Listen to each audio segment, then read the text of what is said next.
1 ನಿಮಿಷದಲ್ಲಿ ಬಕೆಟ್ನ 3/7 ಭಾಗವು ತುಂಬಿದೆ. ಬಕೆಟ್ ಉಳಿದ ಭಾಗವು ತುಂಬಬೇಕಾದ ಸಮಯ ಎಷ್ಟು ಅಂತ ಕೇಳ್ತಾರೆ.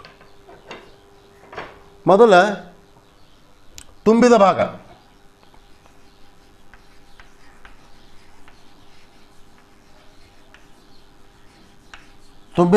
ಎಷ್ಟು? 3/7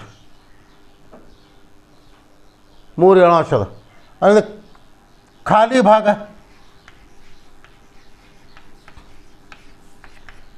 ಭಾಗ ಎಷ್ಟು? ಬಕೆಟ್ ಫುಲ್ ಅದಂತ ತಿಳ್ಕೊರಿ. ಅಂದರೆ ಎಷ್ಟು ಅಂತೀವಿ ನಾವು ಅದಕ್ಕೆ? 7/7 ಅಂತೀವಿ, ಹೌದಲ್ಲ? ಅಂದರೆ 7/7 ಅಂದರೆ ಏನು? 1 ಆಯಿತು.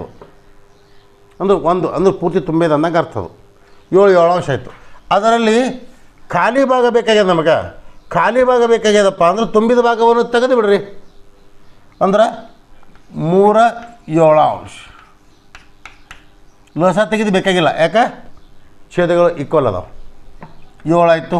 7ರಲ್ಲಿ 3 ಹೋದ್ರೆ 4 ಆಯಿತು. ತುಂಬಿದ ಭಾಗ 3/7, ಖಾಲಿಯ ಭಾಗ 4/7 ಆಯಿತು. ಅವ್ರ ಪ್ರಶ್ನೆಯಲ್ಲಿ ಏನಕ್ಕೆ ಕೇಳ್ಯಾರ? 1 ನಿಮಿಷದಲ್ಲಿ ಬಕೆಟ್ನ 3/7 ಭಾಗ ತುಂಬ್ಯದ, ಪೂರ್ತಿ ತುಂಬಿಲ್ಲ. ಬಕೆಟ್ ಪೂರ್ತಿ ತುಂಬಬೇಕಾದ್ರೆ 7/7 ಆಗ್ತಿತ್ತು, ಹೌದಲ್ಲ? ಅಂದ್ರೆ 1 ನಿಮಿಷಕ್ಕೆ ಏನಾಗ್ಯದ? ಇಲ್ಲಿ ಇದ್ದ ಲೆಕ್ಕಾಚಾರ ಸ್ಟಾರ್ಟ್ ಆಗ್ತದೆ. 1 ನಿಮಿಷದಲ್ಲಿ 1 ನಿಮಿಷಕ್ಕೆ ಏನು ಈಕ್ವಲ್ ಆಯ್ತು? ಇಲ್ಲಿ 3/7 ನಿಮಿಷ ಈಕ್ವಲ್ ಆಯಿತು. ಇಲ್ಲ, 3/7 ಭಾಗ ಆಯಿತು. 3/7 ಭಾಗ ಆಯಿತು. 1 ನಿಮಿಷಕ್ಕೆ 3/7 ಭಾಗ ಆಯಿತು. ಇನ್ನು ಖಾಲಿದಕ್ಕೆ ಎಷ್ಟು ನಿಮಿಷಕ್ಕೆ? 4/7 ಆಗುತ್ತದೆ. 4/7 ಅಂದರೆ ಖಾಲಿಯ ಭಾಗ. ಇದು ತುಂಬಿದ ಭಾಗ ಆಯಿತು, ಇದು ಖಾಲಿ ಭಾಗ ಆಯಿತು. ತ್ರೈರಾಶಿಕ ಮ್ಯಾಚ್ ಆಯಿತು. x = 1 × 4/7 ಸರಸ್ವ ಬಾಗಲೇ 3/7. 1ರಿಂದ ಗುಣಿಸಿದಾಗ ಎಷ್ಟು ಬರ್ತದೆ ಉತ್ತರ? 4/7 ಬಂದುಬಿಡ್ತದೆ. ಯಾಕಂದ್ರೆ 4 × 1 = 4 ಆಗಿಬಿಡ್ತು. 4 × 1 = 4/7 ಆಯಿತು. ಇದನ್ನು ಆ ಕಡೆ ಹೋಗುವಾಗ ಏನಾಗ್ತದೆ?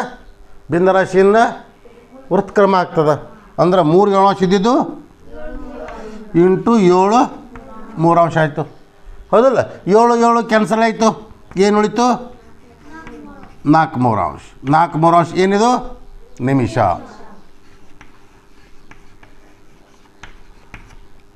ಏನಿದು? 4/3 ನಿಮಿಷ. ರೈಟ್ ಆಪ್ಷನ್ಸ್ ಎಷ್ಟು?